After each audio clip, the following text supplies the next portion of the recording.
Hello, this is Chris, and this is my vlog about being transgender. So, just as a forewarning, today's episode is going to be adult in nature. Not safe for work, not safe for children unless you have an open dialogue with them about sexuality already. We are going to be talking about physical anatomy, a little bit of sexuality, discussion. So if any of that makes you uncomfortable, today's episode is unfortunately not for you. I can see you guys next time though. Alright, so genitals. And I want you guys to know I spent the past half hour trying to make this video so far. I don't know how long it's gonna take me to fully complete this episode because sexuality is such a huge topic. And apparently I could talk about it forever. I ended up on this whole tirade about, you know, asexuality and exploring intimacy in ways that aren't physical and all this stuff before I realized that I had totally gotten off my point, which is testosterone, you know, effects on the body of an assigned female person. So let's stick to that today.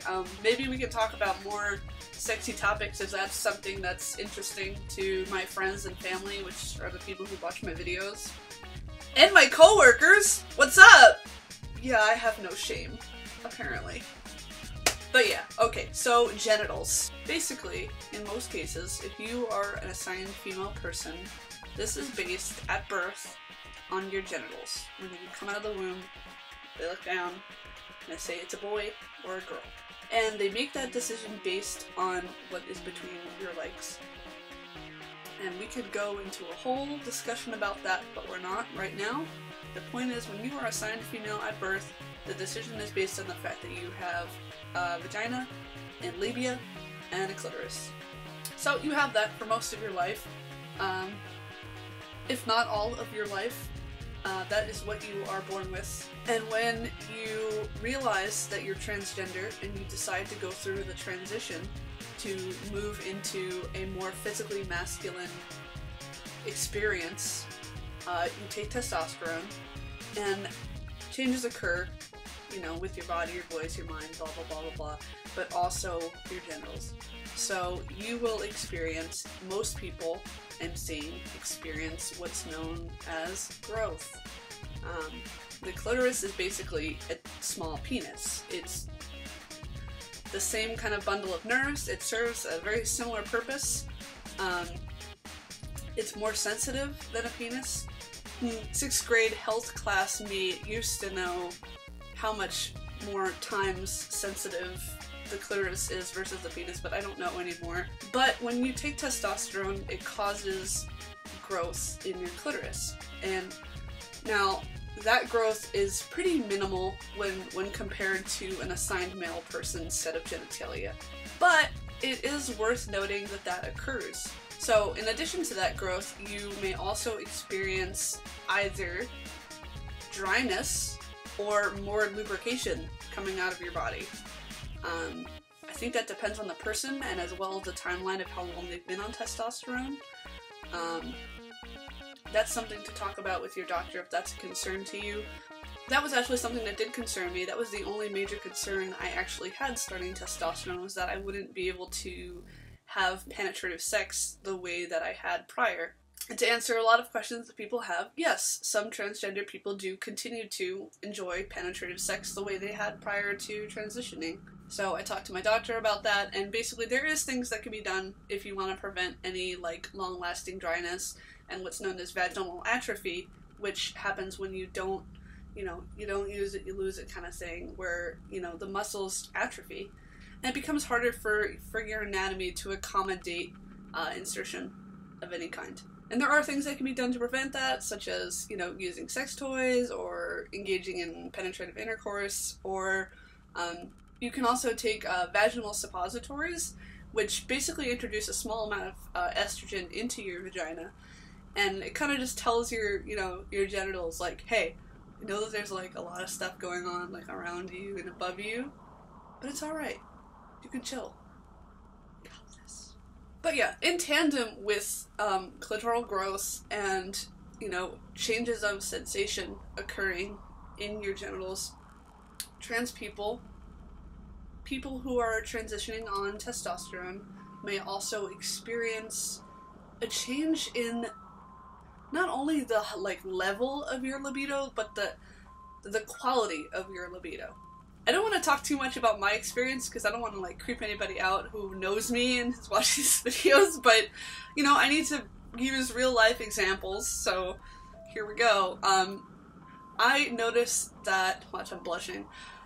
I noticed that I just notice people more ever since starting testosterone. To put it in layman's terms, the thirst is high. I definitely find people more attractive. I look at people in the street or out and about, and I'm like, oh man, you're cute, you know? You know. And I have impure thoughts more often. But yeah, that's what I mean about the quality of your libido changing, in addition to, you know, the actual level of, you know, how often you want to, you know, engage in intimacy with people.